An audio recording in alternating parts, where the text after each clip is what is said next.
Señal España presenta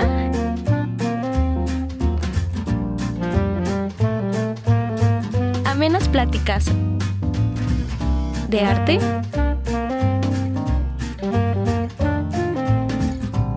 política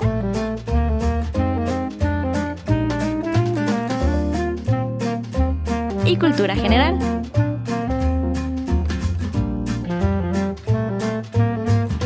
De la mano de Pilar Rincón. Bienvenidos a El Rincón de Pilar.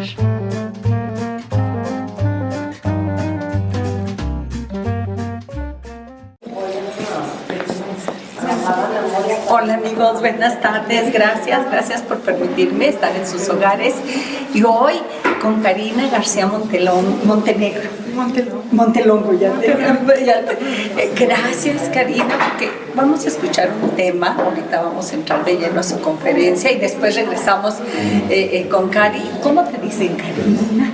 Te tengo que decir doctora, te tengo que decir maestra, ¿cómo te dicen? Bueno, antes que nada te quiero agradecer, Pilar, porque me das la oportunidad en este espacio tan maravilloso que conozco, con un gran prestigio, que tienen grandes personas renombradas y con bastante valor curricular, y te agradezco que me estés tomando en cuenta. Y bueno, pues mi nombre es Karina García Montelongo. Para ti, para los que gusten, soy Cari García. Cari, yo no sé por qué me salió del alma Cari, ¿eh? Sí. Y dije yo, a ver, espérate, porque a veces dicen no. Cari, es que hablar del tema de los derechos de los niños, yo creo que es un tema que día a día es actual, pero día a día traen nuevos legislación, nuevas cosas que nos damos cuenta que sucede. Así que dice uno, no es posible, y sigue siendo nuestra prioridad, porque si bien decimos que los niños es nuestro futuro, no, es nuestro presente y es lo que tenemos que cuidar. Así es. Sí, de hecho, como bien lo dices, hay un marco jurídico, no tan solo internacional, constitucional, es decir, nacional, sino también estatal. Y este marco jurídico no es suficiente. Aún falta muchos aspectos por trabajar en el tema de las niños y adolescentes, ya que ellos nos ocupan en sus máximas, ya que este principio que nos da la modalidad del artículo 4 constitucional, que es el tema del interés superior de la niñez, nos da la pauta aquí en México para que nosotros como juzgadores aplicamos al máximo la protección en ellos. Cari, pero de nada nos sirve todo este marco legal, de nada nos sirve la buena voluntad de quienes legislan o de quienes ejercen la ley si nosotros, la sociedad, no hacemos las denuncias, no estamos al pendiente y no conocemos exactamente los derechos. Porque resulta que para mí puede parecer normal muchas acciones violentas que terminan siendo violentas para la ley, pero para mí son normales. Fíjate que con toda la razón, el tema del interés superior de la niñez no basta con que estén las leyes. Yo creo que a todos nos compete, no nada más en el ámbito jurisdiccional, sino también a las autoridades administrativas, en las escuelas, como padres de familia, y pues a todos nos corresponde poner cada uno de nuestra parte. Y ahí el hecho de que no podamos cambiar las leyes y a los demás, el motivo de hacer cada uno nuestro pequeño pedacito en la protección de ellos, ahí es donde hacemos la diferencia. Y donde hacemos, yo creo que también la diferencia, Cari, es saber que es nuestra niñez, no son nomás mis hijos. Claro. O sea, hasta dónde puedo verme involucrada ante un hecho que sucede a mis ojos o a mis espaldas y que no son los míos, pero que puedo levantar la voz y hacer una denuncia. Claro, así es. Yo creo que este interés de defender a nuestros niños no nada más es a nuestros hijos, a nuestros alumnos, a los que están sometidos a una controversia jurisdiccional desde un punto de vista como jueces, como juzgadores, sino cualquier niño que veamos dependiendo a sus diferentes estados, condiciones, ya sea que pertenezcan a un grupo de alguna etnia o que tengan algún impedimento físico o que pertenezcan a un grupo de clase social. Esto es igual y la ley debe ser igual para todos. Y debe ser igual para todos, pero ahí es la necesidad del conocimiento de nosotros como sociedad adulta, entre comillas, y digo entre comillas porque a veces no nos comportamos de una manera adulta, y ser adulto es ser responsable de lo que hago, pero también de lo que veo, de lo que escucho y de lo que me doy cuenta. Así es, Pilar. La verdad es un tema que amerita a realizar políticas públicas, de que aún sigamos trabajando, no obstante que ya tenemos ese marco jurídico, sino que seguir viendo cuáles huecos, cuáles lagunas, en donde hay oportunidades para ir difundiendo y dando a conocer al público en general que hay una obligación de conocer estas leyes y de proteger a nuestros niños, que es el futuro de nuestra sociedad. Y Cari, yo creo que también será importante en esta conferencia que te vamos a escuchar, que quede claro cuál es la puerta que debo tocar, porque a veces también quiero actuar, pero el temor del desconocimiento de a quién le debo de manifestar lo que veo, dije bien, lo que veo, lo que escucho y lo que pasa a mi alrededor, también me detiene mucho. Yo creo que es necesario conocer las diferentes vías en las que podemos hacer valer estos derechos, ya que todavía no se le da una participación como parte a la niñez en los juicios actualmente. Es decir, se necesita que un tutor o el padre o el progenitor ejerza el derecho a través de en representación de los menores, pero a una persona ajena, bueno, pues ahí tendríamos que analizar cuáles serían las vías más convenientes para ellos. Las vías más convenientes, y también sabemos que muchas veces lo que más nos detiene es el miedo a verme involucrado. ¿Sí? Ahora sí que a tener enemigos de opios, ¿verdad? Oye, Pilar, el miedo a las represalias. El miedo a las represalias, sí. Exactamente. De que luego nos asusta el qué dirán o el qué va a pasar conmigo, cuando en realidad somos terceros, que los derechos sustantivos de los niños son primordiales. Son primordiales. Sí, y bueno, oye, Cari, ¿qué te parece si te escuchamos?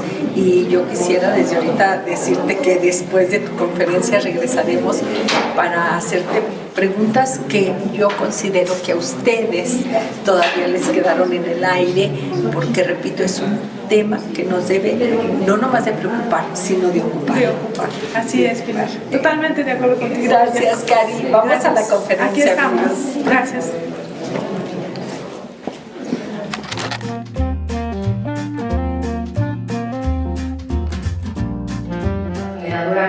En colaboración con la Casa de la Cultura Jurídica. Enseguida le dejo el uso de la voz a la licenciada Ana Barraza para la presentación correspondiente.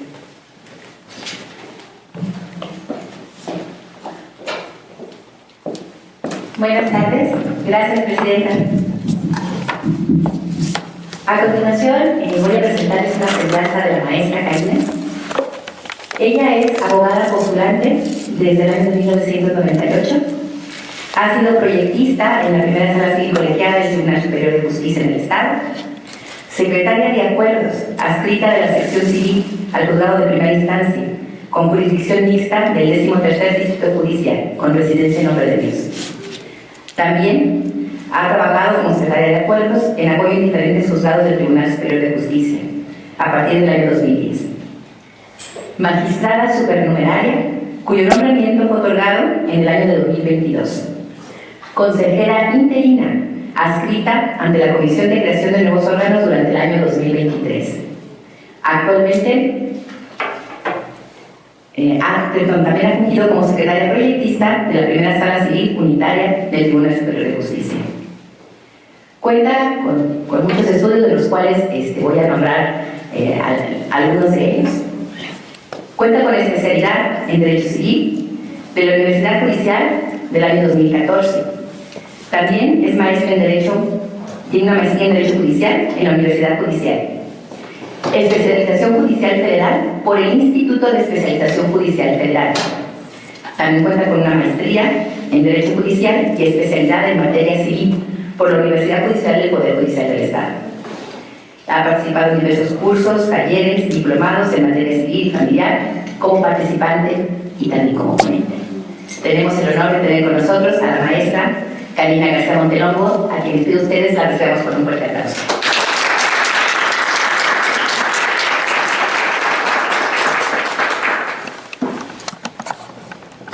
Bueno, pues antes que nada quiero agradecer esta oportunidad que se me brinda por parte de la directora de la Casa de la Cultura Jurídica, la licenciada Luz María Lavis Medrano, y pues también a la Suprema Corte de Justicia de la Nación.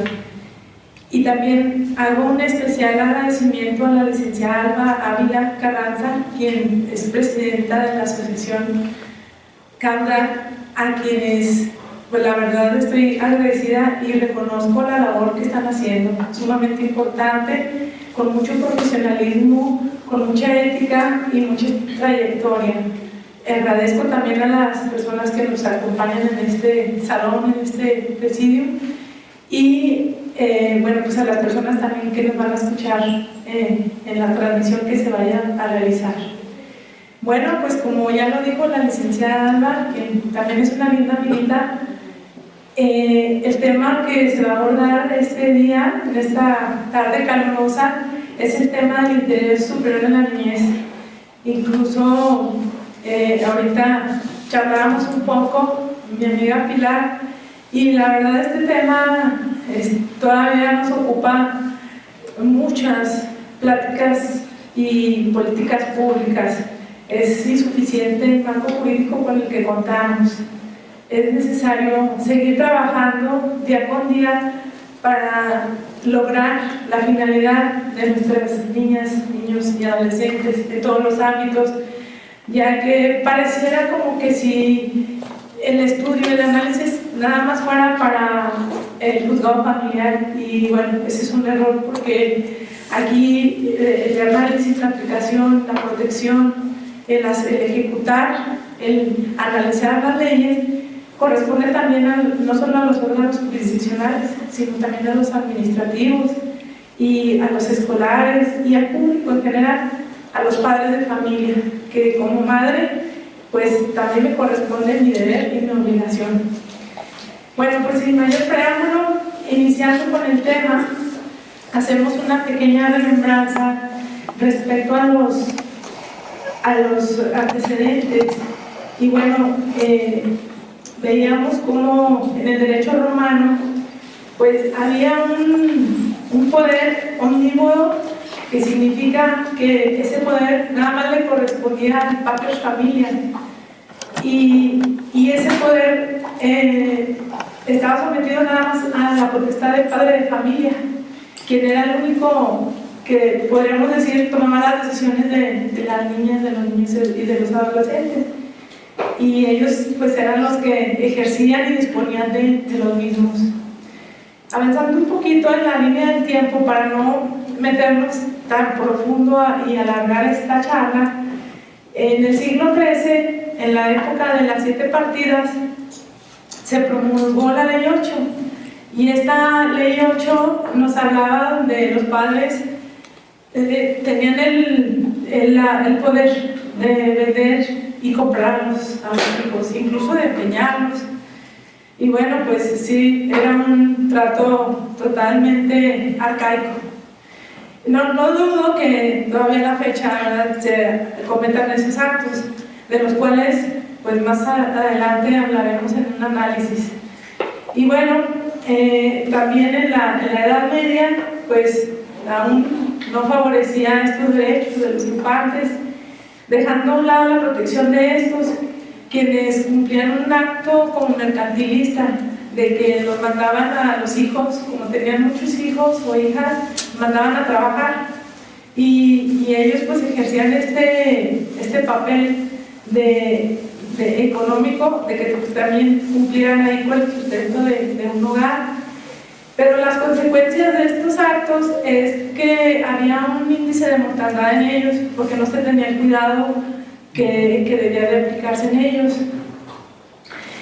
Pues bien, aquí les muestro una pequeña imagen donde muy probablemente podemos ver de manera gráfica un grupo de niñas y de niños donde probablemente estaban ayudando al papá en las actividades del campo y pues ellos con sus manitas cortando porque no había la maquinaria en aquel entonces y pues esto ya ellos sin cuidar su salud, sin cuidar sus derechos, que es lo que ahora vamos a tocar, pues aquí eran infligidos ese descuido en ellos. En el siglo XVIII surgió el concepto de bienestar, que tuvo una gran trascendencia en el cuidado de nuestros niños, pero no era suficiente, porque todavía en Gran Bretaña, ellos con un ámbito de que eran, los padres tenían derecho de propiedad en ellos, y dejaba fuera los deseos de los menores. Pasando a Francia, en 1845, aquí ya se fueron dando un poquito más los cambios y ya se protege un poco más a la niñez referente a la explotación de las industrias. Y en 1881 las leyes francesas garantizaron a los infantes lo que ahora podemos palpar en el artículo 3 de la Constitución, de que los chicos cuentan con una educación laica, gratuita y obligatoria. Pues bien, en 1923 aquí hubo algunos países que empezaron a levantar la mano, en donde dijeron, bueno, pues vamos a hacer una declaración sistemática de los derechos de los niños. Y estos países que por ahí en las diapositivas se alcanzan a apreciar son Italia, Argentina, Holanda y Suiza. Y ellos tuvieron presencia en los congresos internacionales donde a través de asambleas fueron defendiendo los derechos de los niños. Y bueno, a mí me causó impacto porque una pedagoga británica valiente como las mujeres que estamos aquí, bueno, y no, sin hacer a un lado la valentía de los caballeros que también nos acompañan, ella se llamaba Englatine Jeff. Y ella hizo bastante en el ámbito internacional para proteger a la niñez. Luego ya, yéndonos un poquito más hacia acá, a los tiempos actuales, en el año de 1924, en la Declaración de Ginebra, ahí se hizo una primera carta de derechos de la infancia, y esta fue adaptada por la Sociedad de las Naciones Unidas. Luego ya en 1959, tanto el Consejo Económico y Social de las Naciones Unidas se dio a la tarea de crear un decálogo de los derechos de los niños, en donde por primera vez se proclamó el elemento internacional que ahora conocemos como Declaración de los Derechos del Niño. Bueno, ahora ya es Convención de los Derechos de los Niños, que contenía libertades a favor del niño. Y aquí ya empezamos a ver el desglose de la no discriminación a los menores y sobre todo el principio del interés superior de la niñez. Estamos hablando en un ámbito internacional. Y ya en esta, los menores fueron tomados en cuenta como seres humanos, sin ninguna restricción de carácter temporal, espacial y personal.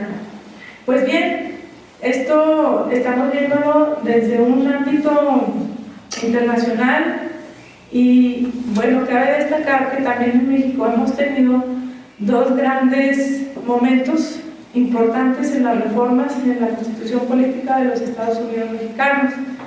Es la reforma del año 2000 y la reforma del 2011.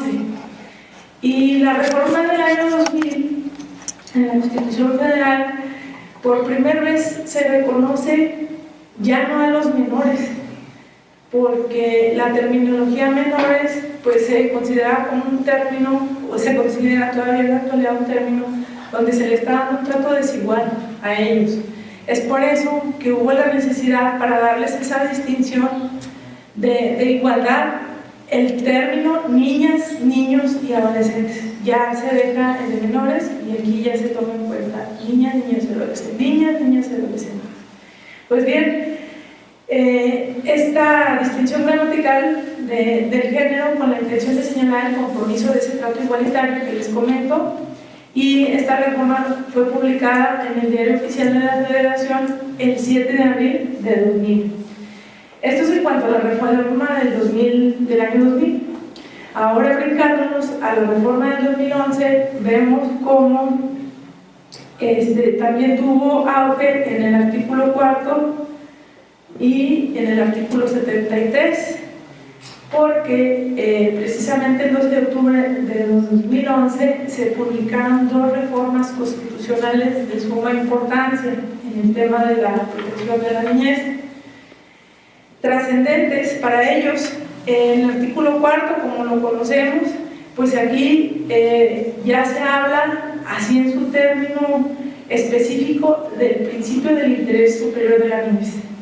Y bueno, el artículo como relacionado a ello, el artículo 70, entre otros artículos, ¿verdad? Porque también pues tenemos el artículo 3º, donde nos habla de la educación, que es marca, el obligatorio también para los niños, pero el artículo 73 en lo especial faculta al Congreso para que expida leyes en materia de derechos de niñas, niños y adolescentes. Y bueno, esto es en cuanto a los precedentes que hemos tenido tanto en el ámbito internacional como en el ámbito nacional. Quiero aquí hacerles mención del texto literal del artículo 4 de la Constitución, en donde se desprenden tres aspectos relevantes. En el primero nos dice: en todas las decisiones y actuaciones del Estado se velará y cumplirá con el principio del interés superior de la niñez, garantizando de manera plena sus derechos. Aquí estamos viendo que cuando se dice el Estado, pues se refiere a nuestro país, y donde no nada más se refiere a México en lo federal, sino también en lo estatal y en lo municipal. Entonces, aquí tiene una terminología generalizada, pero pues se simplificó así porque así lo decidieron los legisladores. En segundo lugar, tenemos otro apartado ahí mismo donde nos dice a la letra: los niños y las niñas tienen derecho a la satisfacción de sus necesidades de alimentación, salud, educación, sano esparcimiento para su desarrollo integral. Aquí estamos viendo a qué derechos tiene ese niño: al derecho de la vida, de la educación, sano esparcimiento. Sin embargo, para mí todavía podría agregar más derechos: al derecho de la igualdad, al derecho de la vivienda, al derecho de la no discriminación, la identidad. ¿Perdón? A la identidad. A la identidad y un sinfín. Pero bueno, aquí el texto del artículo, bueno, se acota a eso, pero aquí va implícito todos los derechos que las niñas, niños y adolescentes tienen. Y por último, en el último parrafito, donde lo pueden apreciar, que dice: este principio deberá guiar el diseño, ejecución, seguimiento y evaluación de las políticas públicas dirigidas a la niñez. Ahí es donde vemos que le corresponde no nada más a los órganos jurisdiccionales, sino también al Congreso, a seguir haciendo foros, a seguir haciendo estos análisis para mejorar todavía lo que nos falta por trabajar, por la protección de nuestra infancia, de nuestros adolescentes. Pues bien, por eso hice hincapié en este artículo de darle ese énfasis. Y bueno, pues como corolario, en el tema de la Constitución, el 4 de diciembre de 2015, también surge una ley que a todos nos compete conocer, que es la Ley General de los Derechos de las Niñas, Niños y Adolescentes. Esta surgió el 4 de diciembre en el año 2015 y fue publicada en el Diario Oficial de la Federación y entró en vigor al día siguiente. Pues bien, esta ley lo que más que nada busca es mirar a la infancia y a la adolescencia para que ellos, más que objetos de derechos, sean titulares de los derechos. tanto aquellos de los que goza cualquier persona, o sea, los adultos, que también ellos gozan de esos derechos especiales, ya sea por su condición, como dijo nuestra compañera, de cualquier tipo de desarrollo holístico, es decir, en nivel cultural, social, religión, física, emocional y hasta espiritual, ¿por qué no? Pues bien, continuando con el tema que nos conviene también aquí hacer especial énfasis, es en el marco jurídico internacional. Y tenemos precisamente esta Convención sobre los Derechos del Niño. Y da la definición de lo que es niño. Incluso el término niño no se refiere nada más al género, sino que a un término generalizado donde comprende el niño, la niña y al adolescente. Y aquí nos define que para los efectos de la presente convención, o sea, la que acabo de mencionar, se entiende por niño a todos los humanos menores de 18 años, salvo que en virtud de la ley les sea aplicable haya alcanzado la mayoría de edad. Este instrumento fue ratificado por México el 21 de septiembre de 1990 y publicado en el Diario Oficial de la Federación el 25 de enero de 1991. Entonces nos da un parámetro para saber cómo podemos entender el concepto de niño, que es de 0 a 18 años de edad. Pero luego nos preguntaríamos por eso, ¿y a partir de cuándo es niño y a partir de cuándo es adolescente? O sea, ¿cómo podemos distinguir en qué edades comienza uno y comienza el otro? Bueno, pues aquí nos remite precisamente la Ley General de los Derechos de la Niña, de los niños y de los adolescentes. Nos hace una referencia: cuándo es niño y cuándo es adolescente. Señala que al hablar de niñas y niños se hace referencia a personas entre 0 a 11 años, ¿sí? Esto se refiere a los niños. Y los adolescentes son aquellas personas que tienen entre 12 a 18 años cumplidos. Cabe destacar que esta definición que hace tanto la Ley General de Niñas, Niños y Adolescentes como la Convención que acabo de mencionar nos da parámetros generales, pero esto no quiere decir que ya porque lo dice la Convención y la ley es que así debe ser. No, esto va dependiendo en cada niño y cada caso particular, porque aquí se toma en cuenta la edad, se toma en cuenta la madurez, el estado cognitivo, como para decir ya es maduro, no es maduro, o ya es niño o ya es adolescente, ¿sí? Sino que simplemente aquí esto nos da una base generalizada, pero ya en la práctica pues ya puede cambiar según las razones y condiciones especiales en cada caso. Pues pasando al tema de la Corte, de la Suprema Corte de Justicia de la Nación, nos da aquí un ejemplo de estas tesis. Aquí puse los números de registro, en donde todas estas tesis nos hablan de que en general hay criterios que enfatizan los tribunales para atender precisamente el interés superior de la niñez.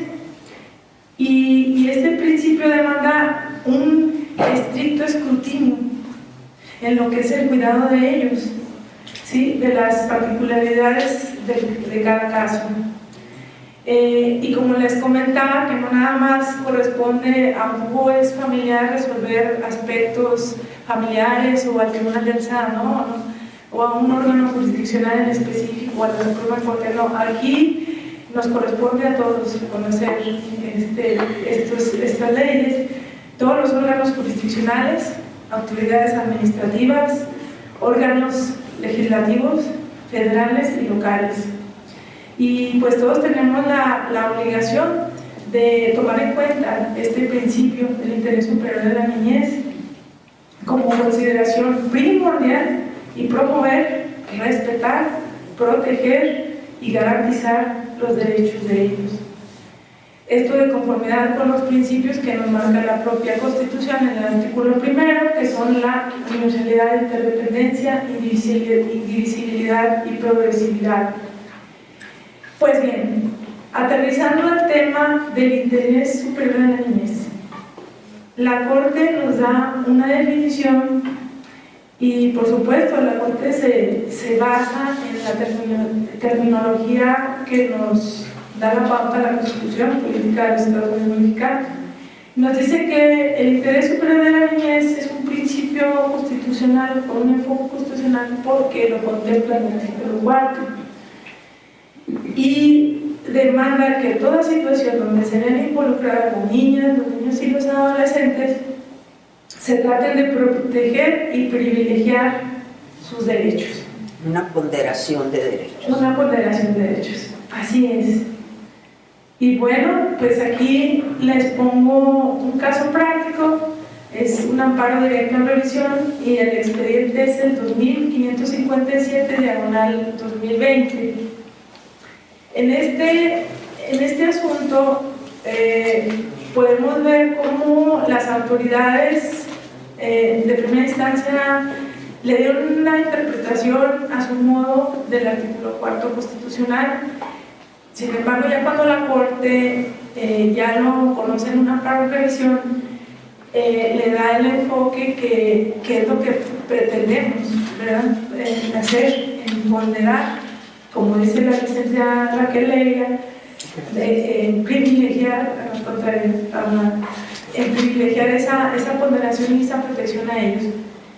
Y bueno, pues el caso prácticamente inicia en un juicio del orden familiar, en donde se reclaman como prestaciones la disolución del vínculo matrimonial, la guardia y custodia, el pago de alimentos, y en este caso el tribunal colegiado interpretó el artículo 4 constitucional en torno al interés superior de la niñez referente al régimen de visitas respecto al padre y hermanos, y sostuvo que no afectaba la convivencia, porque para esto tanto el progenitor no custodio y la progenitora custodia tenían el domicilio alejado. Entonces pues se le hizo práctico al tribunal colegiado resolver que las convivencias debían de ser virtuales a través de lo que es la convivencia por teléfono, mensajes de WhatsApp,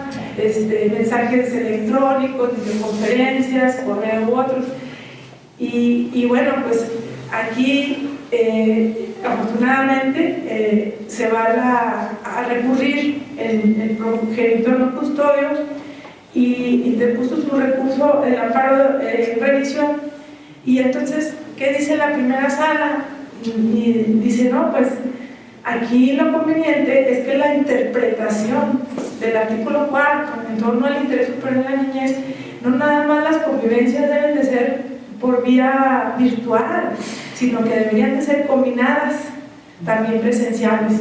Y aquí es donde vemos un claro ejemplo donde la autoridad hace una ponderación, un escrutinio de la necesidad, no de los adultos.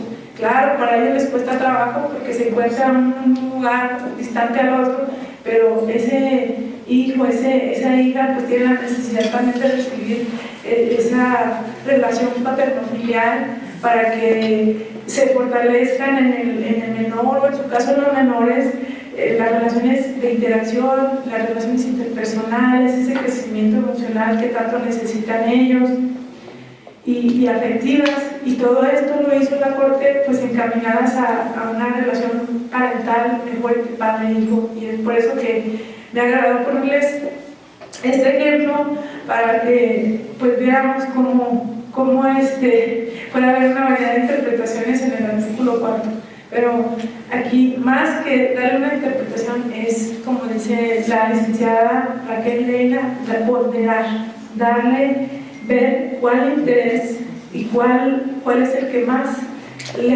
ver las consecuencias y tanto positivas como negativas, y de ahí tomar una mejor decisión para ellos, más que para los padres. Pues bien, luego aquí también les traigo a conocer un concepto triple de lo que es el principio del interés superior de la niñez. Este concepto triple lo podemos ver desde tres aspectos muy relevantes, que es precisamente el derecho sustantivo, que es el principio jurídico interpretativo y que es de acuerdo a la norma del procedimiento. Pues bien, abordando cada tema o cada punto referente al derecho sustantivo, aquí se hace una consideración primordial. Se va a evaluar a las niñas, a los niños y a los adolescentes a tener en cuenta los intereses, atendiendo que cada uno tiene un panorama, el progenitor entre uno y otro puede tener un panorama diferente, pero aquí le vamos a tomar en cuenta qué es lo que más le privilegia a la niña o al niño y al adolescente, es decir, que no le afecte. Como alcanzamos a ver en el ejemplo que les acabo de mencionar, la Corte dice, bueno, lo que menos le afecta, de acuerdo al artículo 4, pues es que haya una convivencia combinada, no nada más virtual, sino también presencial. Entonces, ese derecho sustantivo es a lo que se refiere este Comité de Derechos Humanos. Y bueno, el principio jurídico interpretativo es referente a cuando hay un precepto o vemos dos o más interpretaciones de un precepto, como sucedió en el caso, en el artículo 4 constitucional. El tribunal colegiado le dio un enfoque, mientras que la primera sala le dio otro enfoque al artículo 4 constitucional.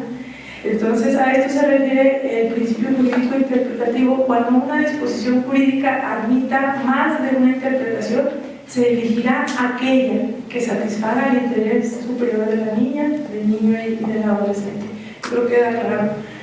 Y bueno, pues por otro lado, el aspecto de la norma del procedimiento, esta se refiere a que cuando se debe tomar una decisión que afecte a la niña, al niño, al adolescente o incluso a un grupo de ellos o de ellas, es necesario realizar una estimación cuáles son los aspectos positivos y cuáles son los aspectos negativos. Y de ahí ponderar y explicar cuál decisión debe ser la correcta. Esto nos da la pauta, la norma del procedimiento. Y bueno, pues dirían, y bueno, en materia jurisprudencial, ¿dónde puedo encontrar el fundamento de esos tres principios que nos habló la licenciada Karina García? Bueno, aquí está el número de registro, que es el 202-0401. Incluso esta pues, no es una tesis aislada, es una jurisprudencia que la podemos ocupar en nuestros escritos para fundamentarlos, para motivarlos como autoridades también jurisdiccionales. Y aquí nos habla en el rubro derechos de las niñas, niños y adolescentes. El interés superior del menor se erige como la consideración primordial que debe atenderse en cualquier decisión que les afecte. Y bueno, para no darle lectura a toda la tesis, nada más destaco por letrillas negras que se habla de esos tres aspectos que se deben de tomar en cuenta como un derecho sustantivo, como un principio jurídico interpretativo fundamental y como una norma de procedimiento. Y aquí es donde podemos ver con palmaria nitidez que también la Corte está ya regulado aunque no lo tengamos en nuestra legislación local, pues podemos apoyarnos en los criterios de la Corte. Pues bien, considerando que también hay varios claves o aspectos que todo juzgador debemos de tomar en cuenta para de ahí comprender la importancia de lo que es vigilar y aplicar el interior superior de la niñez. En primer lugar, tenemos una visión adultocéntrica, que esto se refiere, y lo hemos seguido en los expedientes, incluso como litigantes también lo vemos con las partes, el problema de que hay esa lucha de poderes entre papá y mamá, y que pues ellos buscan en muchas ocasiones el beneficio de ellos. La alienación. Y como, ándale, como usted bien lo menciona, que la alienación parental, un ejemplo de ellos, que es la institución en la que uno de los progenitores trata de afectar o de hacer quedar mal al otro progenitor. Y eso, bueno, pues se determina a través de análisis, de estudios psicológicos, psicométricos en el menor, que claro que también ya lo contempla nuestra legislación en el Código Civil, me parece que en el artículo 416. Bueno, y ahí es donde nosotros debemos de tomar en cuenta que esta visión adultocéntrica no nos afecte al momento de plasmar nuestra sentencia. Porque algo que a nosotros nos inspira como juzgadores, la sentencia viene de la etimología sentire, es decir, lo que uno siente. Y bueno, pues ahí es donde uno plasma sus ideas, pero estas ya no van así, porque sí, tienen que llevar principios rectores, como con todas las resoluciones que debe contener, pero no está de más tomar en cuenta estos criterios. Y este punto 1, en el que contrapone la visión adultocéntrica de las decisiones que se toman para las niñas, niños y adolescentes, es porque pone el mejor interés de esta población por encima de las personas adultas que consideran que es lo mejor para ellas y ellos. Luego también tenemos otro parámetro muy importante que el interés superior de la niñez nos da para proteger a la niñez, a la infancia, y las personas encargadas de tomar decisiones tanto públicas como en el ámbito privado, que es lo que hemos venido haciendo mención de manera reiterada, dirijan su labor o dirijamos nuestra labor a acciones observando en primera instancia el impacto que tendrían las medidas adoptadas en todos los ámbitos de su vida. Ejemplo de ello, pues, cuando se dictan las medidas precautorias, que también aquí se debe de tomar un parámetro muy importante para esa toma de decisiones para ellos, aun y cuando son provisionales y que pueden ser objeto de modificación cuando se dicte la sentencia, de acuerdo al acervo de pruebas que se acompañen o se aporten por parte de las mismas partes o incluso los juzgadores, conforme a las facultades que el mismo Código de Procedimientos Civiles y Familiares nos da las facultades a los órganos para detectar de manera oficiosa pruebas en las que veamos que hay una necesidad de acompañarlo para que nos lleve con mejores herramientas al dictado de una sentencia más apegada a la realidad y el beneficio de esos niños. Pues bien, el aspecto 3 nos habla, como les había comentado, de que obliga a aplicar el interés superior de la niñez no nada más a ciertas autoridades, sino que también a los gobiernos en sus 3 niveles, en el federal, en el estatal y municipal, y no nada más al Poder Judicial, sino también al Poder Legislativo, porque pues ellos son los que se encargan de legislar y de hacer foros, de realizar políticas públicas. Entonces todo esto nos ayuda a adoptar medidas para la asignación y reorientación de recursos económicos y materiales suficientes para hacer plenamente efectivo ese derecho. Otro aspecto que se debe de tomar en cuenta es en el que se debe de disponer en ciertos casos o en todos los casos de por medio del bienestar físico y emocional de las niñas, niños y adolescentes. Y ya de aquí pues se tomará la decisión que mejor convenga para proteger y garantizar su desarrollo integral. También se debe de reafirmar que las niñas, niños y adolescentes no se les debe tratar como objetos de derechos, sino como sujetos de derechos. Es decir, ellos son titulares de ellos y que estos sean plenamente garantizados a lo largo de su niñez y en todos los aspectos de su vida. Un ejemplo que puedo mencionar en relación a este tema es en el caso de que aquellos acreedores alimentarios que aun cuando adquieren la mayoría de edad, siempre y cuando ellos se encuentren estudiando y que sea de acuerdo a su edad y que sea de manera continua, pues aún ellos todavía son sujetos de derechos porque ellos todavía son acreedores alimentarios. Ya si se salen de los parámetros que incluso nos marca el artículo 315 del Código Civil, en donde ya cambian las circunstancias, bueno, entonces aquí el deudor alimentario puede ejercitar el derecho de la disminución o en su caso de la cancelación de esos alimentos, y esto pues tiene que ser a través de la ley occidental. Pues bien, en México... ¿Permite aportar algo? Sí, gracias. Cuando el niño, niña o adolescente no desea convivir con uno de los padres, debe de ser escuchado, debe de ser valorado y no obligado. Así es. Me agrada el comentario de la licenciada que leía allá. De hecho, precisamente vamos para allá, para el derecho de la opinión de los niños, que es muy importante, y ese derecho va de la mano, como así como hermanitos, del principio de interés superior de la niñez, solo que ahorita lo vamos a abordar, licenciada. Muchas gracias.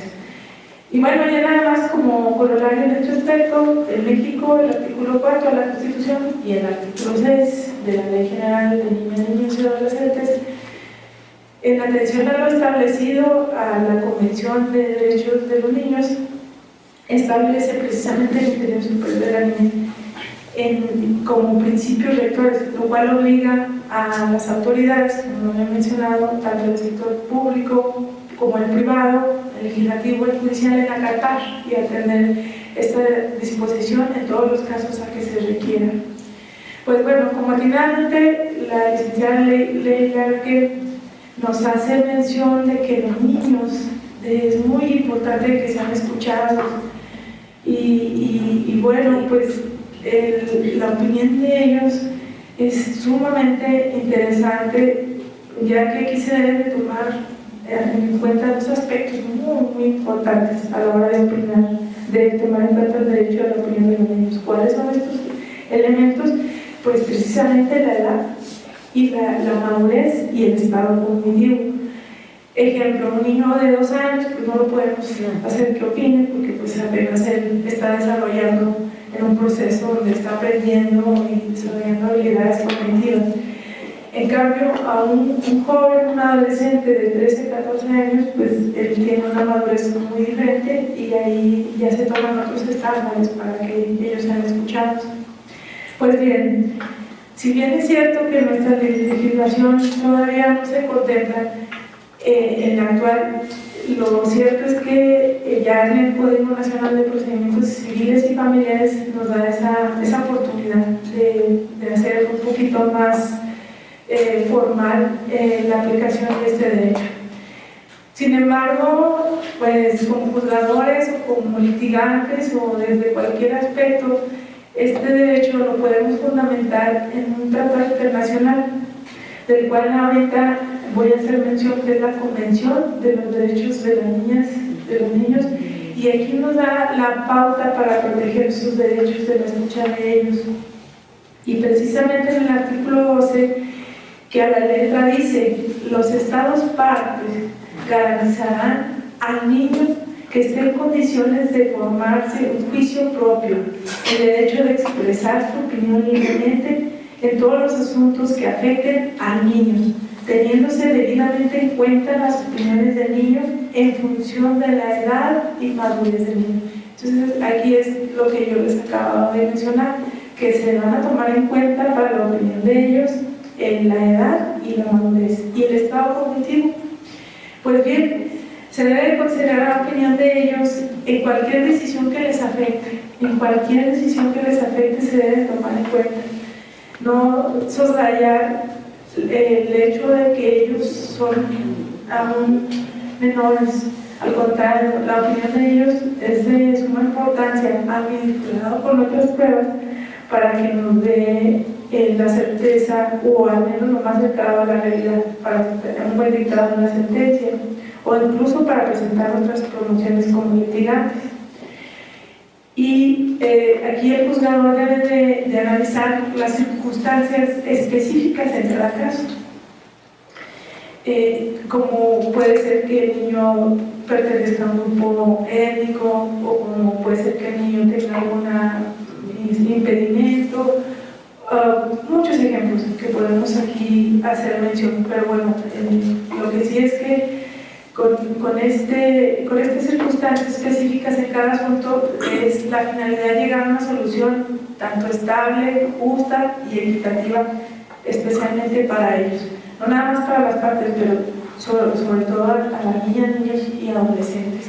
Y bueno, algo que también es importante señalar es que al momento de escuchar a los niños debemos de tomar en cuenta ciertos parámetros, como cuáles. Pues me parece que los niños, cuando nos llevamos a un juzgado, les asusta, ellos les da temor, ellos sienten, incluso se inhiben de dar una opinión real. ¿Y qué debemos de hacer como autoridades? Pues desvestirnos con esa solemnidad, con esa rigidez, por el contrario, darles esa confianza, porque precisamente los mismos tratados internacionales y casos que la misma Corte en la página nos da diferentes aspectos de ámbito internacional donde debemos de tomar en cuenta todos esos aspectos en donde beneficien y que el niño no sea obligado, que aquel niño, me refiero a niño adolescente, que no sea llevado a la fuerza o manipulado por alguno de sus progenitores, por el contrario, que ese niño se sienta acobijado en un área con colorimetría, en una área donde esté investida en una sala lúdica, en donde incluso hasta hay parámetros donde ese niño puede llevar su mascota o un monito de peluche o una cobijita donde él se sienta protegido emocionalmente, y eso va a ayudar mucho para que esa opinión pues sea lo más transparente y lo más real para al momento del dictado de la sentencia. Y aquí les muestro un caso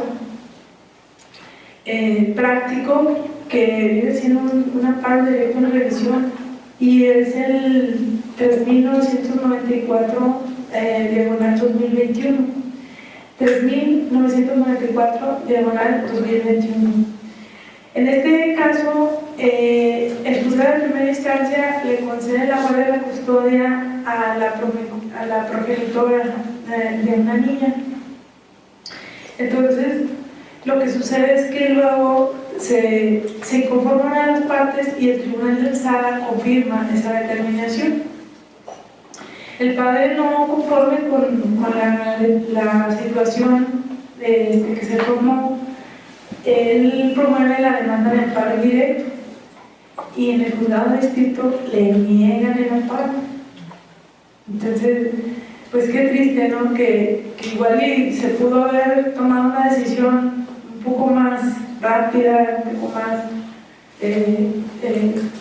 inmediata, y tanto inmediata como inmediata para aquellos niños, pues, y el padre, pues, adelante, ¿verdad? Sí, nada más hay que ver el por qué se lo negaron, porque hay muchos aspectos en cuanto a la guardia y custodia cuando se le da a la madre o cuando se da al padre.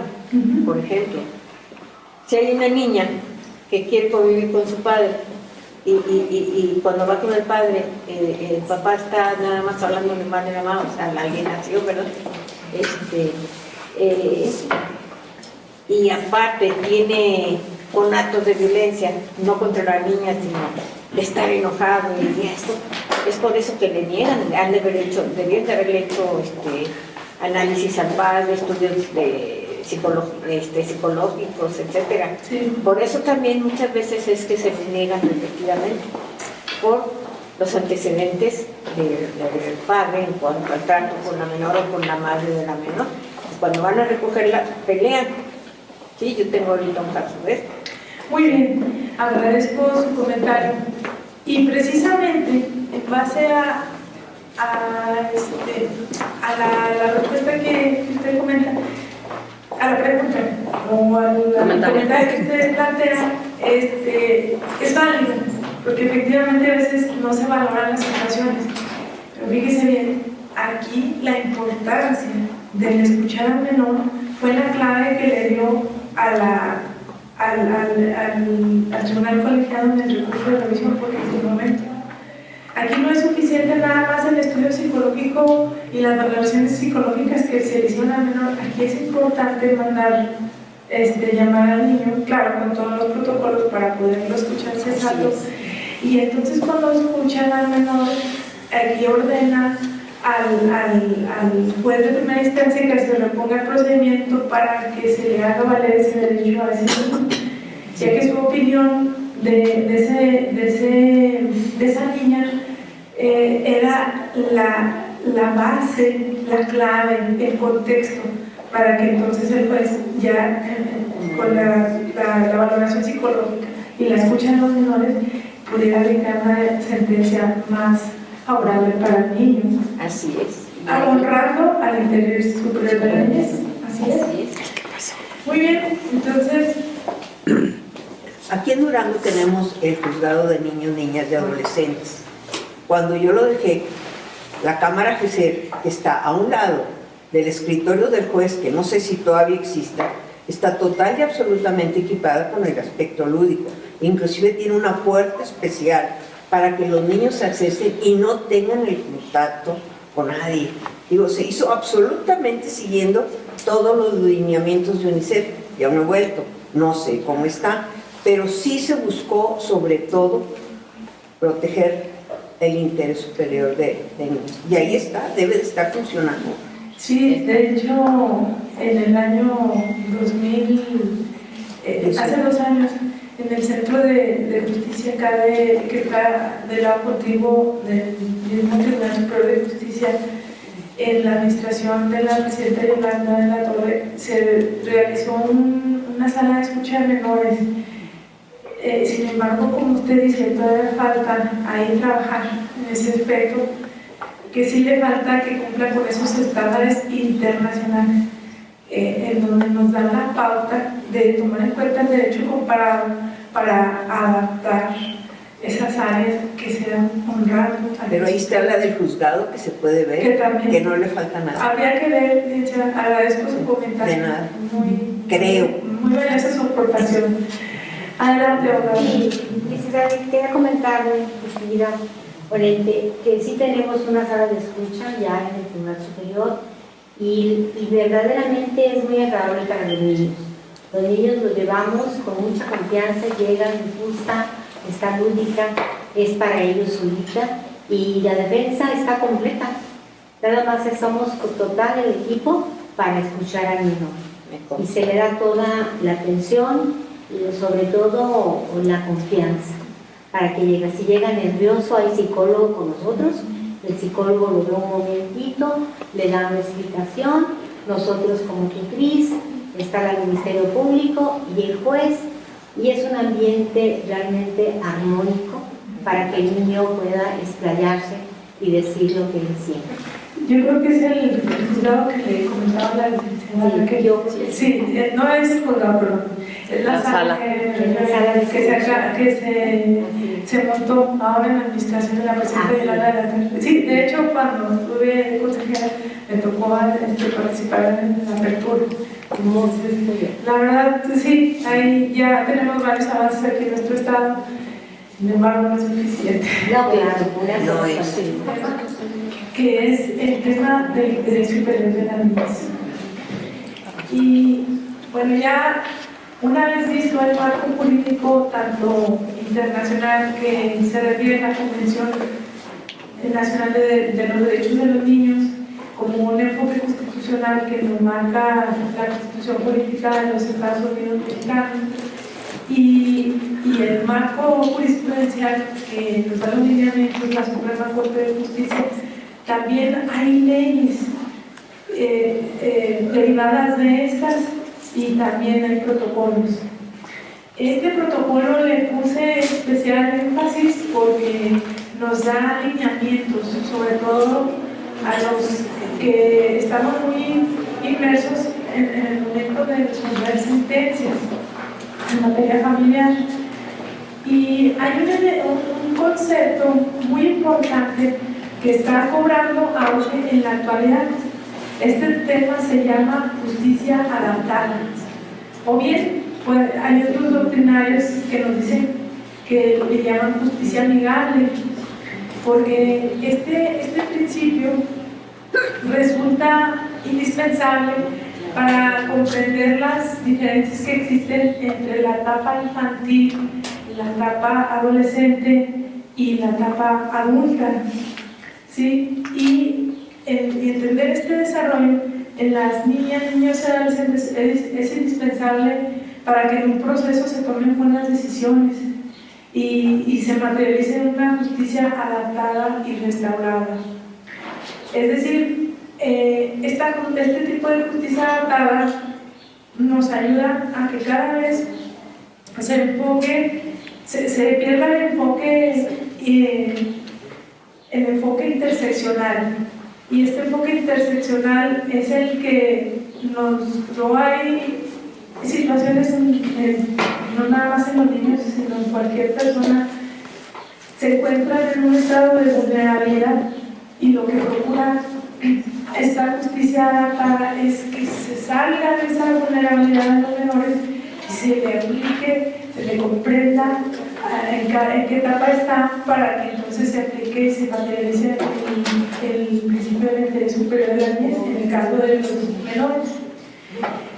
Hay ciertos principios rectores a cargo de las autoridades judiciales que nos da este protocolo. Este protocolo, omití mencionarlo, se llama Protocolo para juzgar con perspectiva de infancia y adolescencia.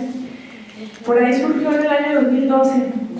Y lo que me agrada de este protocolo es que se sentaron tanto el presidente de la Suprema Corte de Justicia como la presidenta de la Comisión de Derechos Humanos, abogados litigantes de prestigio, doctrinistas, y entre todos hicieron un foro, y de ahí surge el nacimiento de este protocolo. Y resulta de gran relevancia este protocolo porque nos da los principios que incluso los conocemos, pero con palmaria nitidez, es decir, con más claridad. Y bueno, uno de los principios que nos indica este protocolo es el interés superior de la niñez, la igualdad y no discriminación en las niñas, niños y adolescentes, como el ejemplo que les mencionaba, que la terminología menores ya se excluye, como bien nos lo indicó la reforma del año 2000 en la Constitución, y ya se habla de la terminología niñas, niños y adolescentes. Pues bien, luego también nos habla de un principio rector que se tiene que tomar en cuenta, que es la autonomía progresiva, y esta se refiere a que va de niño a niño, en el que cada uno tiene una edad, una etapa de desarrollo de madurez diferente, y a cada niño, conforme a estos estándares de sus niveles, se le debe de aplicar alguna medida o alguna situación a cada caso concreto. Es decir, la autonomía progresiva se refiere a que cada niño va explotando habilidades y va adquiriendo madurez conforme a los años van transcurriendo. Incluso hay chicos que, por decir algo, dos niños o dos niñas, o un grupo de niñas que tienen la misma edad, cada uno tiene un diferente nivel de desarrollo y de madurez y de inteligencia muy, muy diferente. A eso se refiere esta autonomía progresiva, a diferencia de la autonomía regresiva. Esta autonomía regresiva es en el caso de las personas de edad avanzada, que la INEGI nos dice que se contempla como edad avanzada las personas que tienen una edad de 65 años.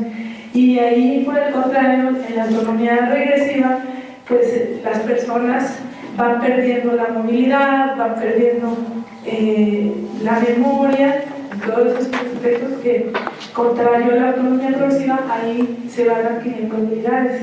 A eso se refiere este principio, que se debe de tomar muy en cuenta al momento de dictar una sentencia. También debemos de tomar en cuenta como otro principio rector el derecho a la vida, a la supervivencia y al desarrollo. Y bueno, otro aspecto importante que nos da este protocolo con perspectiva de los niños, de resolver en la infancia, es que nos da una guía para juzgar con perspectiva a la infancia y a la adolescencia. ¿Qué significa esto? Que aquí tenemos también la bondad de aplicar el principio de suplencia de la queja a favor del menor. Me parece que en el artículo 79 de la Ley de Amparo, ahí nos da el blog de los principios de la suplencia de la queja a favor de, y que entre ellos va contemplada la protección al menor. Entonces, esta guía que nos da ese protocolo precisamente nos hace referencia a que dentro de un proceso judicial, que sea no nada más en una controversia de orden familiar, sino puede ser también en un juicio civil donde haya un menor, pues ahí también hay que aplicar y honrar el principio del interés superior de la niñez, y en cualquier materia donde haya menores, donde haya niños. Bueno, lo que puedo hacer mención es que se puede decir menores de edad, es correcto, pero cuando hablamos de menores, si siguen ese término, pues la misma reforma nos dice que esa terminología se queda a un lado. Y bien, esta guía que nos da ese protocolo es donde se analiza esos principios lectores, todos los que acabo de mencionar, para que cada autoridad pueda evaluar cómo se debe de aplicar en cada caso concreto. También se analiza la suplencia de la queja a fin de evitar que en nuestra infancia se cometa una violación mayor a sus derechos para no dejarlos en estado de indefensión. A flexibilizar reglas procesales a fin de salvaguardar los derechos sustantivos como adjetivos de las niñas, niños y de los adolescentes. Pues bien, yo creo que aquí en lo que es el tema del interés superior de la niñez, aun cuando tenemos el marco jurídico tanto convencional como constitucional, como bien platicábamos, Pilar Rincón y su servidora, no es suficiente. Aquí todavía hay varios aspectos que trabajar, a realizar políticas públicas, foros, en donde podamos darle pues esa protección como se amerita, desde cualquier ámbito, como madre de familia, como abogada, como autoridad administrativa, desde cualquier cancha en la que juguemos, debemos de proteger a los niños, a las niñas y a los adolescentes. Si bien es cierto, existen todas esas leyes, lo que también es que no podemos cambiar a las personas, no podemos cambiar el criterio de la humanidad. Lo que sí podemos hacer es cambiar cada uno de nosotros y poner nuestro granito de arena, y ahí es donde nosotros hacemos la diferencia para que este mundo cambie, ya que nuestros niños son tan importantes y nuestros adolescentes, y ellos son el futuro de nuestra sociedad, y por eso es que amerita que todos, desde donde estemos, desde donde estemos como en cualquier función, veamos por ellos y velemos por los intereses de ellos. Y bueno, pues eso sería todo de mi parte, ya que pues el tiempo se nos agota. Le agradezco mucho sus finas atenciones, sus comentarios y todo.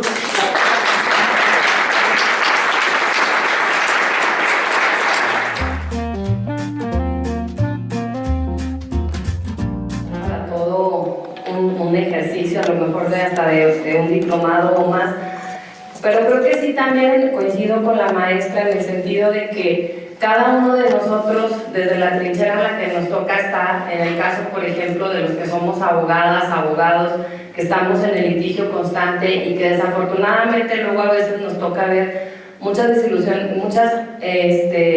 disoluciones matrimoniales donde desafortunadamente a quienes ponen en medio las parejas son a los hijos.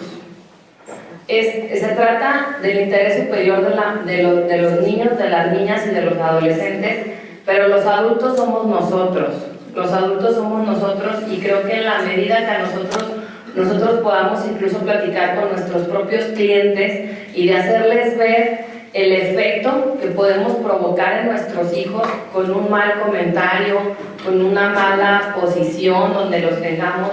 Luego en el tema de mujeres, que la verdad yo soy una persona que siempre ha estado por la igualdad de las mujeres, por los derechos de las mujeres, pues luego también tenemos que reconocer que luego encontramos a niñas, adolescentes, a jóvenes que vienen afectadas de un odio que les siembran las mismas mamás. Y entonces esas niñas y las mamás inconscientemente, porque yo estoy segura que ninguna mamá lo haría si supiera el daño que le está provocando a su hija al hablarle mal de los hombres o al decir cuestiones en contra de los hombres. Sin embargo lo hace porque esa persona en algún momento fue lastimada, fue dañada, se quedó con ese daño que no tuvo cómo curarlo o no ha sabido cómo sacarlo, y entonces se va transmitiendo generación tras generación. Entonces definitivamente es un tema muy interesante. Los invito, al igual que la doctora, a que desde el punto en el que nos toque actuar como profesionistas, busquemos siempre el interés superior de los niños, niñas y adolescentes. El Colegio de Abogadas Unidad Durango AC otorga el presente reconocimiento a la maestra en Derecho Karina García Montelongo, magistrada supernumeraria del Tribunal Superior de Justicia del Estado de Durango, por su destacada participación como ponente en la conferencia Interés Superior de la Niñez. Y yo invito a mi mesa directiva, a la vicepresidenta, la licenciada Alba Barraza Presa, a mi secretaria, licenciada Rosana López Flores, y a mi tesorera, licenciada Olivia María Herrera Mesa, me acompañan arriba a entregar el reconocimiento a nuestra ponente, y por último la de la voz, licenciada Alba Ávila Carranza.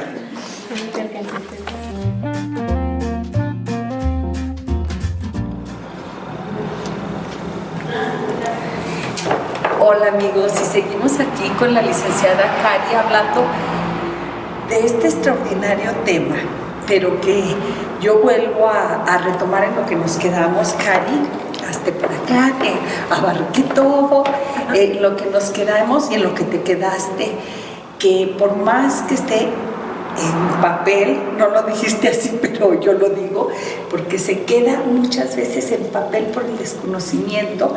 Lo vemos cuántas propuestas de reformas de ley hay y se publican en un diario oficial, que el diario oficial se reparte entre el Poder Legislativo, entre el Poder Judicial, en pocas áreas del Poder Ejecutivo, que es el de gobierno, y y en el administrativo.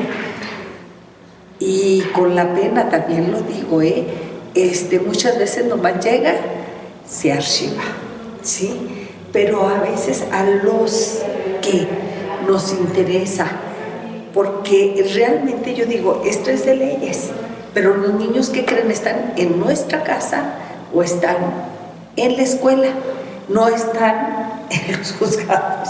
Sí. A quienes podemos hacer una denuncia, una demanda, y deberíamos de estar enterados. Igual, estamos en nuestra casa o estamos en otro trabajo muy diferente en el que ustedes laboran.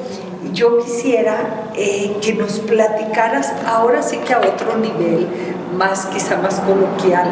Me encantó ver cómo está y cómo tienes tú y cómo deberías, porque así debería de ser, por tu investidura, todo muy bien, de protocolo, de fechas, de todo, y mi admiración, pero uno de mortal quizá necesitas entenderlo de otra manera. Sí. Así es, Pilar. La verdad me siento muy contenta de haber participado en este foro y de haber impartido este tema, ya que hay muchas tareas desde diferentes aristas de que podemos ver el honrar el principio del interés superior de la niñez. Y bueno, aquí todos podemos poner de nuestra parte, no dejárselo solamente a las autoridades jurídicas o jurisdiccionales, a las administrativas o al Poder Legislativo. Yo creo que todos desde nuestra cancha podemos poner de nuestra parte y ahí es donde podemos hacer la diferencia, en donde cada uno veamos como padres de familia, como abogados, como maestros, en cualquier nivel, incluso en los niveles tanto federales, estatales, municipales, podemos trabajar en ellos, podemos estar al cuidado de nuestra infancia, de nuestra adolescencia, ya que ellos son el futuro de nuestra sociedad. Cari, y ahorita que estabas dando esta espléndida conferencia, pensaba yo en un sector, aparte de los padres de familia, que definitivamente tendrían que tener conocimiento de todo este legajo para protección de los niños, niñas y adolescentes, que es el sector educativo, que son los maestros.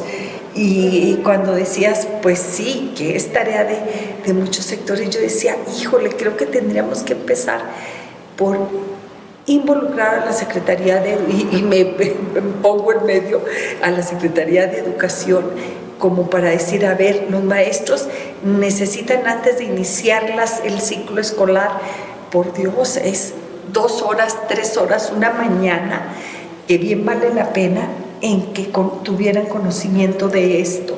Claro, Pilar, tienes toda la razón.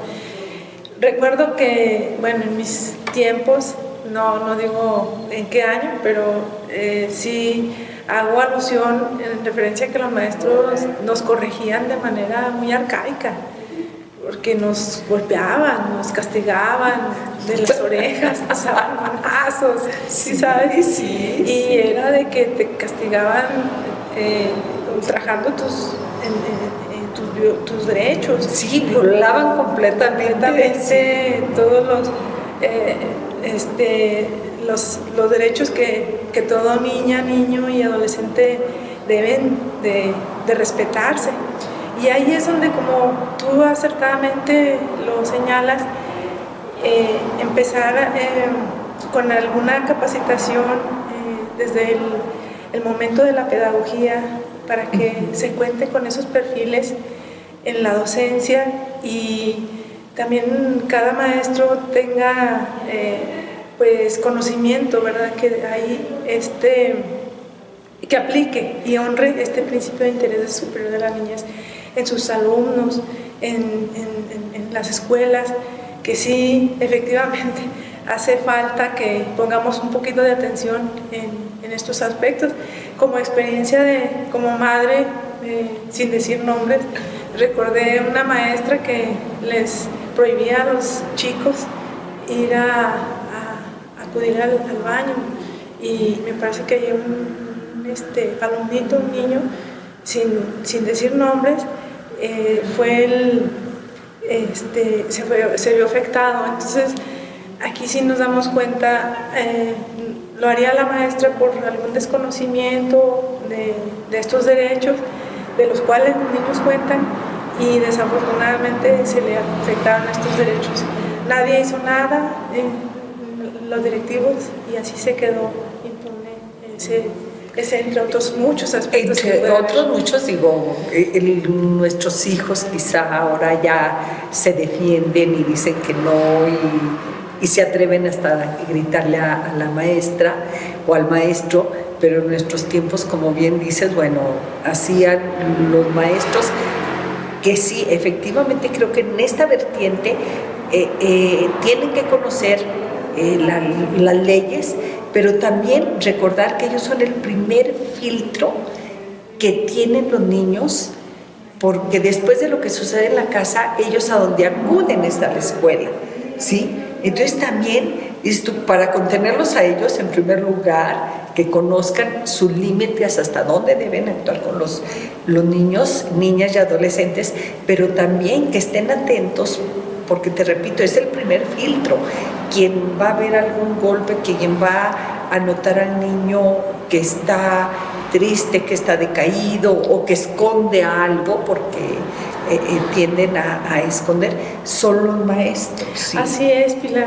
De hecho, en materia jurisdiccional hay un enfoque interseccional que ahorita está en auge, ya que este enfoque interseccional es de que no se afecten a aquellos niños y adolescentes que se encuentran en un estado de vulnerabilidad, es decir, que pertenezcan a diferentes grupos de clases sociales, a etnias, a diferentes religiones. Y aquí es donde es importante que se tome en cuenta que se le debe de privilegiar a todos, y incluyendo a los que se encuentran en estado vulnerable. El principio del interés superior de la niñez radica en darle un estado proteccionalista a todos aquellos infantes para que ellos no sean propiamente objetos de derechos, sino sujetos de derechos. Y esto no quiere decir que se le permita a todas las niñas y niños y adolescentes hacer cualquier cosa o que tengan ellos todos los derechos. Hay limitantes, claro, pero siempre y cuando todo se respete en protección a ellos. Cari, me quedó cuando abordaste el tema de que todos los niños tienen el derecho a ser escuchados. Sí, sí es cierto, es real que muchos de los niños se cohíben, otros tantos hablan, pero hay alguna edad, porque se me hace así como que muy injusto, lo ve uno con los, ahora sí puedo decir, pues con los nietos, que no todos los niños llegan a la misma edad a su expresividad, ¿sí? Que hay niños que a los 3 años ya te demandan el estar con el papá o con la mamá, hay otros niños que toda la vida están callados y se dejan manipular, es real. ¿Cómo abordan ustedes esto, el decir, no, es un niño de 3 años y con él no vale la pena hablar, o si realmente escuchan a todo el que quiere ser escuchado? ¿Cómo hay estos límites? Muy bien, antes de darle respuesta a tu atinada pregunta, me refiero a la Convención de los Derechos de los Niños, en donde en su artículo 12 establece el principio de la opinión de los niños. Es muy importante que sean escuchados. Ahora bien, ¿qué estándares se deben de tomar en cuenta para que sean escuchados a los infantes? Pues esto va dependiendo a 2 aspectos muy importantes. Primero, a la edad que tengan cada uno de ellos, y segundo, al estado de madurez o el estado cognitivo, ya que de ahí va a depender de que sea o no escuchado. Verbigracia, en el caso de un niño de 2 años, pues él todavía no desarrolla todos sus potenciales y sus habilidades, a diferencia de un chico de 14, de 16 años, aun cuando él es menor de edad, pues la forma en que se ha escuchado va a ser muy diferente. Y claro que todos los que puedan, si se encuentren en actitud de ser escuchados, es muy importante su opinión, sobre todo en un juicio, ya que esto nos da las herramientas articulado con otras probanzas para llegar a un dictado, una sentencia más real y más apegada a derechos. Y la verdad, yo te hago esta pregunta porque yo recordaba en ese momento que estabas exponiendo esto de los niños. Tengo 2 nietos y el nieto menor, desde los 2 años, él pide quedarse a hacer pijamada con la abuela, ¿sí?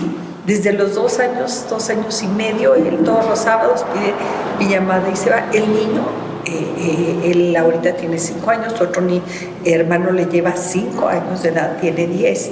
Y en alguna ocasión que yo le cuestionaba al grande, por así decirlo, que le lleva 5 años, dice, no, es que yo nunca dije nada. Entonces, por eso te decía, ¿cómo valorar uno esto de porque los veo en los dos, como uno es muy expresivo y demanda y él se quiere quedar y bueno, puedo agradecer a su papá y a su mamá que ellos dicen, pues es que el niño, y me hablan, oiga, si tiene libre porque el niño se quiere ir a hacer pijamada con la abuela, claro que sí, y el otro no es demandante, él como que dice, cuando me lleven está bien. Entonces, ¿cómo ustedes valoran esto? Lo veo uno, yo creo que lo vemos todos con los hijos, que son muy diferentes. Claro, mira, desde el punto de vista como madre, bueno, pues tú lo que debes de hacer es tomar en cuenta que escucharlos y ver sus perfiles de cada uno de ellos y ver qué necesidades y qué habilidades y qué estado cognitivo como madre tú puedes detectar en ellos, pero sí hay que escucharlos. Es muy importante. O sea, sí, es lo que yo digo, tenemos que escucharlos, no importa la edad. Y en el ámbito jurisdiccional, para poder determinar si está como de ser escuchado, pues se giran oficios a las dependencias que corresponden para que ellos hagan una valoración y de ahí se determine si está en aptitud o no. Eso es indispensable en cada caso, porque puede haber chicos que no estén en condiciones y si los obligamos a que opinen, entonces pues ya estaríamos sí, exactamente. Yo creo que todo es en libertad, ¿verdad? Así es. Todo es en libertad. Y hay otro tema, ¿qué sucede? A lo mejor me equivoco y tú me dices si utilizo mal la palabra, cuando se determina que están en interdicción, están indefensos, o sea que realmente no están, ni el papá ni la mamá tienen la capacidad de representar a ese niño. En esos casos se designa un tutor. ¿Se designa un tutor de parte de la corte? No, el mismo Consejo de la Judicatura. Ajá. Y el mismo tribunal tiene tutores adscritos y ya se... Es como cuando escucha uno, un defensor de oficio, un abogado de oficio. De hecho, en todas las controversias de la ley familiar, aparte de la figura del juez y de las partes materiales, por supuesto, del niño que también tiene participación y voto, está también la figura del Ministerio Público, que él es el encargado de hacer las funciones como representante de la sociedad, y también él o ella, ¿verdad?, según el caso, tiene la oportunidad de representar los intereses de las niñas, niños y adolescentes. Y en un principio del programa te comentaba yo de que yo creo que era muy importante conocer las instancias. ¿Qué puerta puedo ir a tocar inmediatamente? O sea, o cuáles son las puertas en que ante cualquier tema, y le ponemos un nombre de injusticia, ¿sí? O sea, para no meternos en tantas categorías que hay, en un tema de injusticia puedo ir a tocar referente a niños, niñas y adolescentes. Bueno, si tú eres la parte interesada, puedes acudir a la autoridad competente para que conozcas sobre el asunto, pero si eres una persona que no conoces o desconoces a ese menor, pues tienes la oportunidad de hacerlo valer ante las autoridades correspondientes, ya sea el Departamento de Seguridad Pública, que ellos pues también están facultados para intervenir en casos donde se sorprenda algún acto donde se esté violentando los derechos de los infantes, y pues el DIF y la Procuraduría de la Defensa de los Niños, de los derechos de los niños.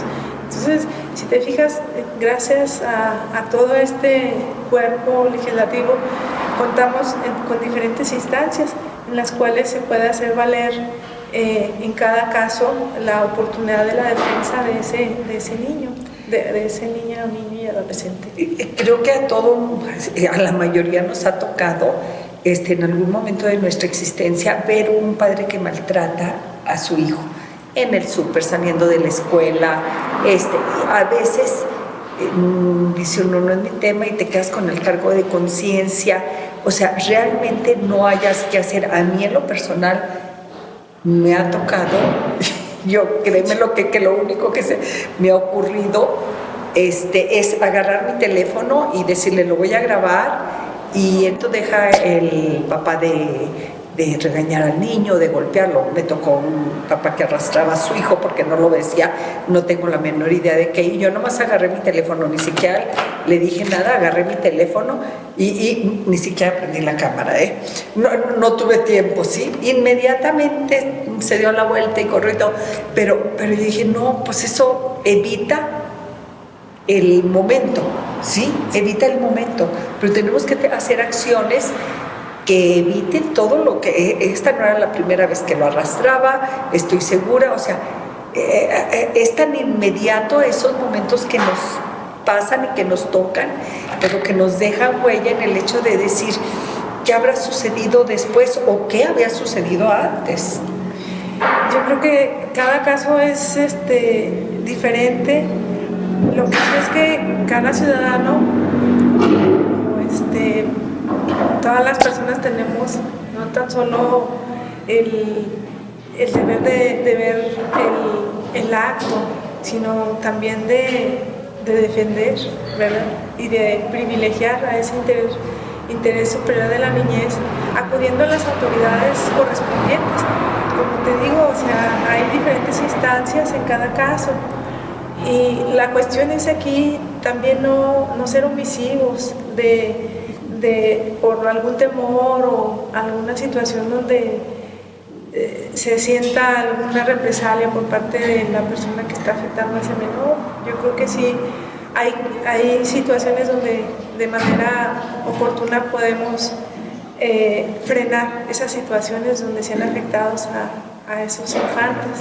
A mí me puede conmover, por ejemplo, y sí encantar, aunque pudiera ser que se contrapone, el hecho de que legalmente todos los médicos tienen la obligación de avisar cuando llega un niño con ellos, aunque se lo lleve la mamá, con golpes, o que sospechan de una violación, o que sospechan de que hay algo fuera de lo normal. Sí, ellos tienen la obligación de avisar a las autoridades. Claro. Sí, entonces también yo un día cuestionaba a mi esposo porque precisamente se dio un caso que tuvo que avisar y todo, y le dije, oye, ¿y todos lo hacen?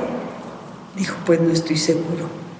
Y yo decía, es que también con los médicos es otro ámbito, sí, en lo que deberían de decir, que les quede claro que es por protección a los niños. Sí, es que efectivamente el artículo 4 de la Constitución Política de los Estados Unidos Mexicanos establece que el principio del interés superior de la niñez no nada más compete a las autoridades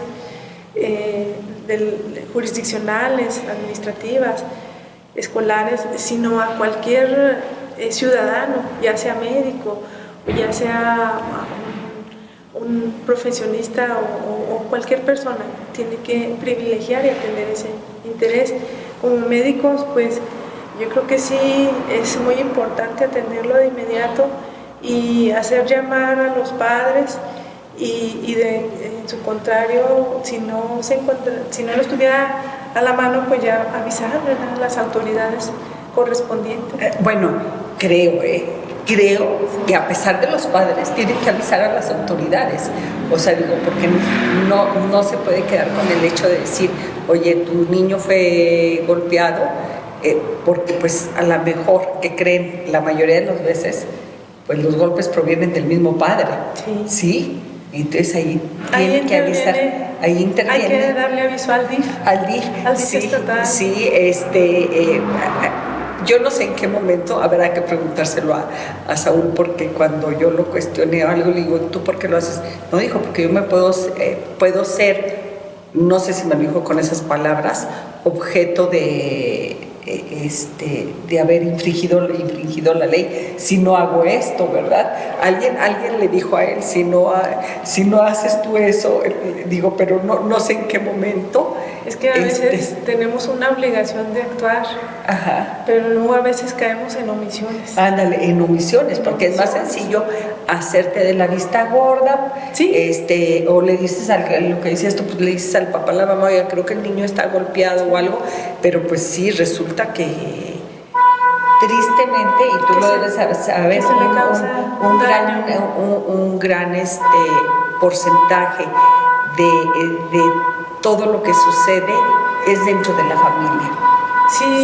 Sí, como tú atinadamente lo enmarcas y atendiéramos de manera no tan solo inmediata, sino inmediata, ese infante que se encuentra en una situación de riesgo o incluso ya de peligro, pues allí podríamos evitar situaciones donde causen consecuencias irreversibles. Y una vez ya dadas estas, pues no podemos regresar el tiempo. En cambio, si hacemos actos preventivos, actos donde tengamos la precaución, el cuidado, en cualquier ámbito, podemos evitar que ellos, o sea, me refiero a la comunidad, población de la niñez, sean violentados en sus derechos. Yo creo que volvemos a donde empezamos, es una responsabilidad absolutamente de toda la sociedad. No puedo estar excluida yo, por más que diga ya no tengo hijos en edad escolar, ¿no? Pero soy parte de la sociedad y en el tránsito de mi vida está también el tránsito de los niños, niñas y jóvenes. Así es. Sí.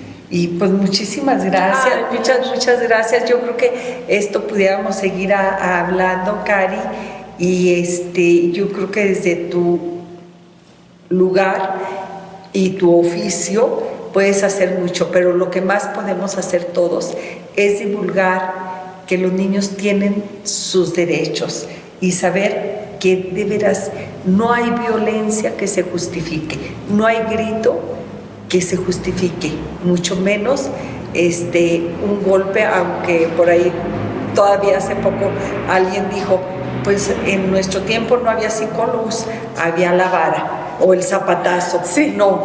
No, yo creo que tenemos que acudir a las palabras, a los buenos modos y a la propia educación. Así es, Pilar. De antemano te agradezco por tomarme en cuenta en este valioso y prestigiado programa. La verdad me siento súper contenta y encantada de tener aquí a Pilar, muy tierna, muy ética, con un enfoque transparente, del cual la felicito y hago extenso este comentario para la audiencia que nos esté viendo y darle las gracias por tomar en cuenta este canal de mi amiga Pilar, a quien agradezco y la felicito por su buen acto. Gracias, Cari, porque gracias a los televidentes, ellos saben que siempre trato de compartir con ustedes, con ellos y ellas, sí, lo que considero que es importante. No nomás, yo aquí estoy aprendiendo, Cari. Yo estoy aprendiendo mucho de ti y lo saben todas las enseñanzas que pueden llegar a mí, tengo que compartirlas con ustedes. Así es de que gracias, Cari, y gracias a ustedes por permitirme estar ahí en sus hogares, cerca, en un lugar especial. Y como siempre agradezco cuando las veo en la calle y me dicen que me ven, yo me siento, con una sola persona que haya escuchado a Cari y que pueda detener una violencia, no nomás en nuestra familia, fuera de ella, vale la pena saber que contamos con un poder judicial, con un poder legislativo y con un poder ejecutivo que todos están trabajando de la mano para la protección de nuestros niños. Así es, Pilar. Nada más agregar aquí a la audiencia que Pilar es un pan de Dios. Es una hermosura persona, la verdad. No, ustedes me conocen. Una sinergia y un cariño muy peculiar. Gracias, amigos. Gracias. Abrazos y saludos a todos. Señal España presenta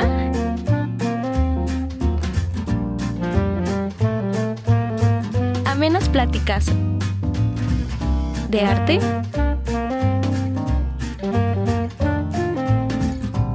política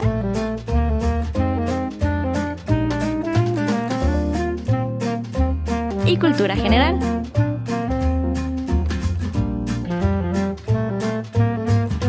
De la mano de Pilar Rincón. Bienvenidos a El Rincón de Pilar.